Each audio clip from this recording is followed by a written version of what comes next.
Hi. Painless? Yes, how you doing? I'm doing good. I just wanted to, sit and talk with you. You seem to be one of the most interesting men on YouTube right now. And so I was like, you know what? I think I need to interview him. Okay, well, let's have at it. Thank you for that. I just try to be real and just express my feelings. Okay. So, how long have you been producing videos on YouTube? I've been producing videos on YouTube since 2008. Okay. What made you get into doing it? What happened was I was in the mainland. Of course, I live in Hawaii. Uh-huh. And I was just on YouTube looking at all kinds of stuff. I was looking at videos about black people. I was watching like American Funniest Home Video type videos, and I stumbled across a lot of information that I previously wasn't exposed to, and then it just kind of took off from there. Just watching all types of videos and stuff like that. So that's how I got on YouTube and began to do videos. Okay. Now, I started doing videos a couple of years ago, I think, like when I started really like going hard with it. And I remember you as Painless. And then you became Painless Reborn. And then Painless Unlimited. And on the Spot. And then there were some other names in between. And now you're Painlessrisen. Why so many usernames? The names are, I don't know, I just come up with names. People take them down, or I close them down. I know there's a big thing that I just close channels down. A lot of my channels have been terminated because of my opinions, which is fine, It's just something to do. It's like a hobby. Painless, you seem to have a love-hate relationship with a lot of people. Well, I should say the black YouTube community. They seem to love to listen to your videos, but they seem to also hate what you have to say. What do you think about that? People's perceptions of you maybe they like what you're saying. They'll ride with you, and if they don't like what you're saying, they'll, of course, they may be reluctant to turn on you, but sometimes you can say something, in my opinion, what I think may be real or needed to be said. They can't handle it. Just in defense, I think there's this big misconception that you get the proverbial, and I love saying this, the proverbial, he's an Uncle Tom or he's a coon or something like that. My methods, and I do say methods because I do think there's a problem with our community. Or I wouldn't be addressing the things. And it is brash, and my delivery is harsh at times because of the frustration. It's very serious to me. So I'm not that. I think that we have some problems going on, and they're just, my deliveries, like I said earlier, they're just, they are unique. But I'm not this self-hating guy. Those things potentially do hurt. When you see that, and then you get a bunch of people saying it, and that begins to be who you are, this self-hating Uncle Tom, you get that label, it's hard to shake it off, and it does hurt. I'm glad you brought that up because that was going to be one of my questions. Why do you think that some people, especially some black YouTubers, consider you a self-hating, and I don't call these people Uncle Tom, so to speak, because I think that's the wrong term. People don't understand who Uncle Tom was, and if they did, they wouldn't use that term. I use the term Devani. His name is Devani Priolau, and that's more of a closer term to what and quote-unquote Uncle Tom would be. Why do you think that some of the black YouTubers consider you to be a Devani Priolau? I would say that's an interesting term. I've never heard of that, but from the conversation, the way it's going, I understand what you mean and the usage. But I believe that is as I stated earlier, my delivery is out of the norm because I think I heard you mention earlier that there's this tendency to want to say what is acceptable and what everybody will nod in agreement with. Yes. And if I say something and you agree with it, of course, you agree with it. But I don't do the videos to get agreement. Now, I have done some videos in the past on black women. And, as you've seen, I know you've seen that there's a barrage of videos about black women from black men. Yes. Slamming them, I would say, I would even say I've been involved in it. I've been involved in that. But those were my experiences. I wasn't showboating.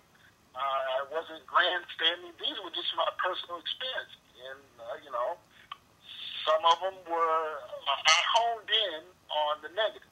So I think a lot of people looked at me as like, well, see, she only takes the bad black society, black American society and culture.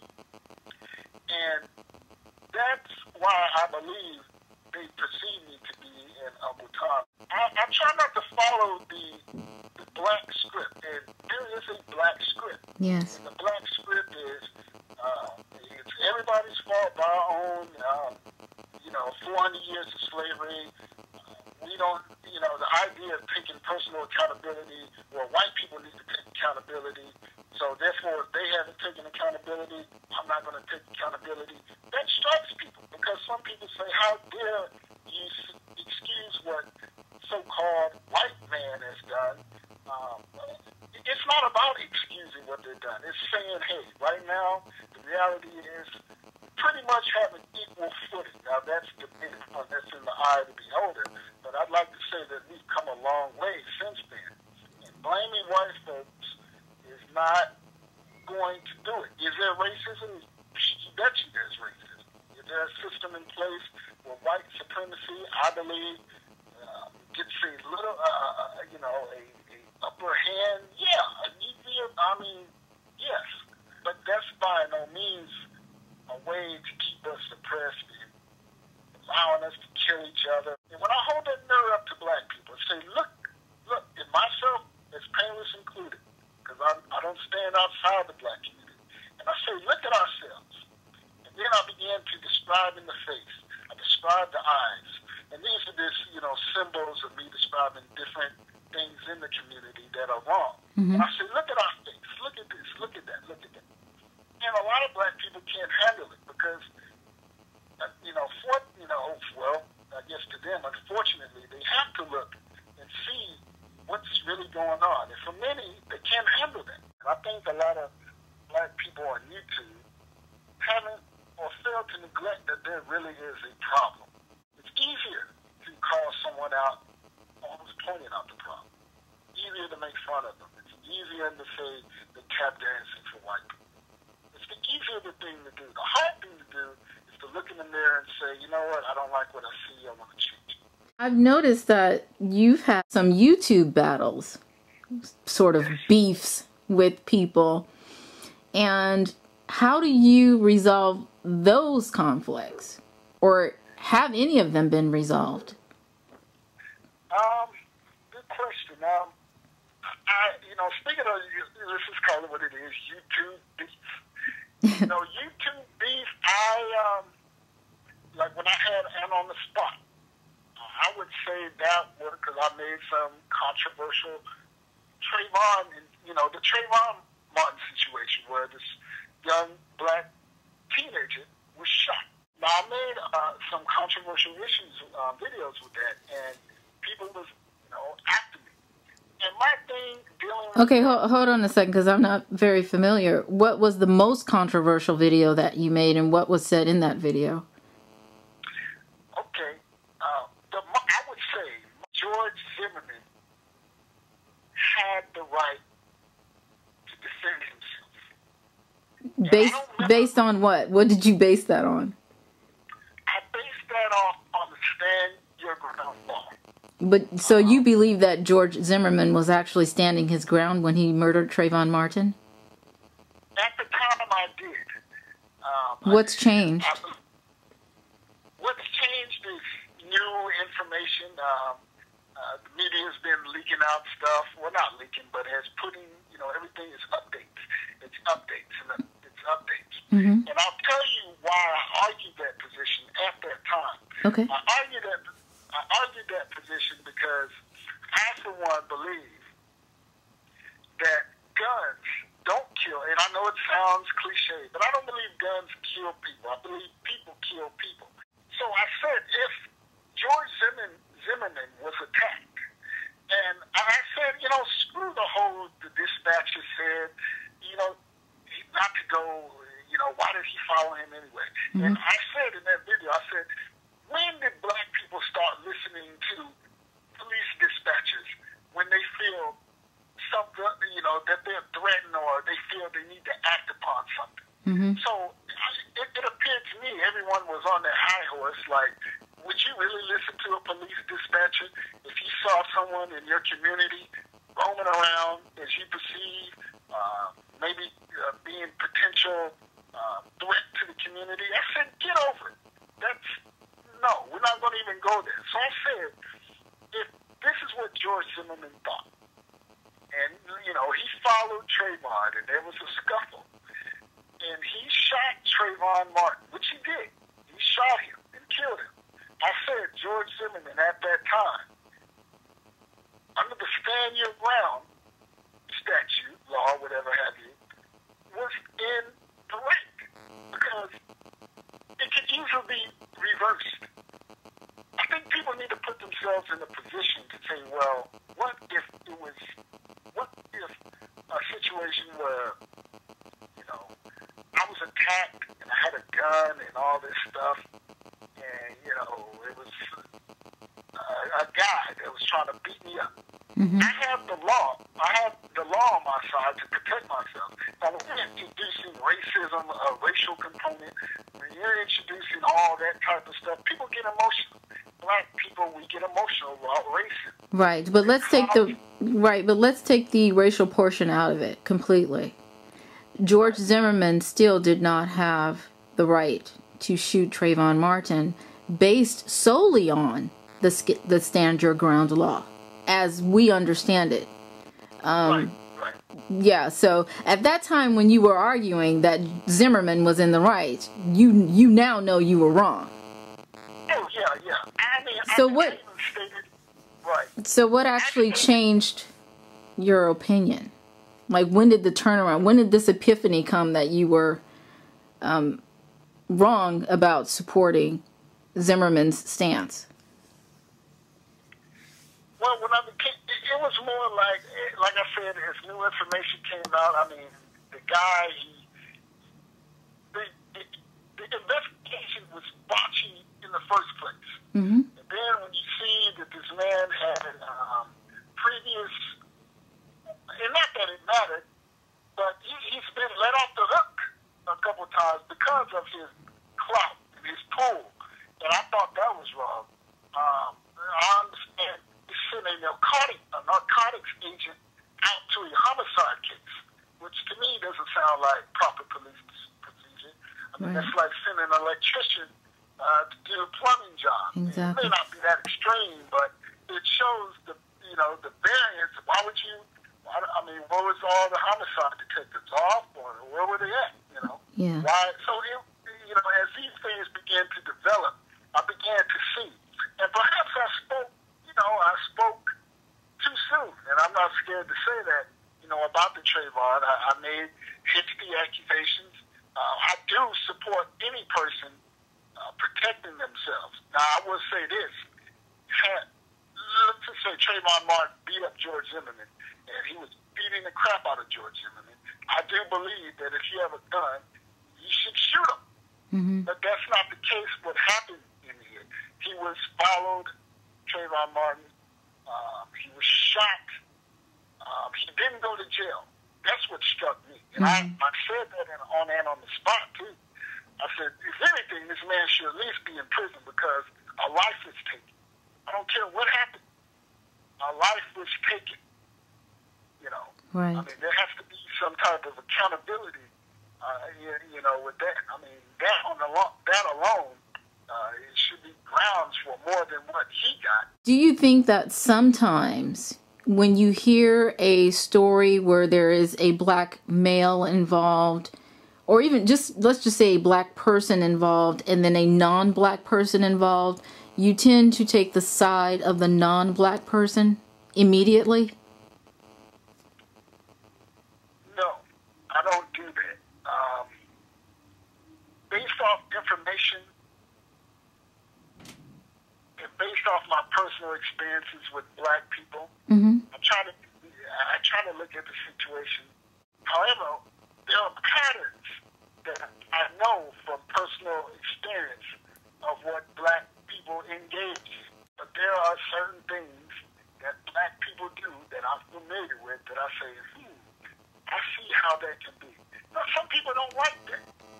The reason I asked you about the which side would you choose immediately is because I remember watching a video. This was some time ago. And it was a video of two girls on soccer teams, opposite soccer teams. You may remember this. And there was a black girl who, she probably was tripped by the opposing team's white girl. And when she got up fighting. And I mean, she beat this white girl up. And you took the side of, look at this animal, look at this, you know, this beast just going after this white girl. And I just thought, he doesn't know what happened prior to. It could have been a situation where the white girl was talking shit. She could have threatened to, I'm going to trip your ass when you get on the field. You know, we don't really know. And yet, here Painless was, this is me thinking, here's Painless saying, look at this beast. And I'm like, wow. Yeah, I remember that story. I remember that video. It was in South Carolina, if memory serves me correct. You know, let me keep it real with you. Sometimes I say things for shock value. Okay. I've been accused of that. And, you know, we all will put titles and stuff, but I recognize something in that particular piece of footage that caused me to say that. I don't remember exactly what I said, but what you said, I said, I said something of that effect. To be honest, I don't know that you called her a beast, but I know you were saying that she was, you know, it was along those lines. Right, exactly. I see myself saying that because I saw something in that piece of footage that said, you know what, now that girl didn't have to go up and do that. Now, you know, I'm trying to think about the scene, but I could see myself saying that. Yeah. You know? Which leads me to my next question. Do you hate black women? I ask you that because I was watching another video. See, I sort of had to do some sort of research on you and the people on YouTube who have issues with you. And there was a woman, I don't remember her name, but she was a heavy-set black woman, very soft-spoken. She seemed very intelligent. And she did a response video to you, something about HIV. You did a video on HIV and you talked about how promiscuous black women are. And she got the impression that you really hate, or you hated, black women. And so that's where my question stems from. Yeah, do I hate black women? Absolutely not. Secondly, that video, I remember that video. It was about women in Massachusetts, as black women being, I believe, black women having the highest rate of HIV in that state of Massachusetts. And I said it, and I could tell that what I said was really affected her. And and you know, just to get back to your question, I don't hate black women, and I don't say those things to deliberately hurt black women. What I say is, it's, again, my method, my unorthodox method of holding a mirror and saying, look, and odd that, first of all, no other women on this planet has as many videos. No other men are doing videos about their women.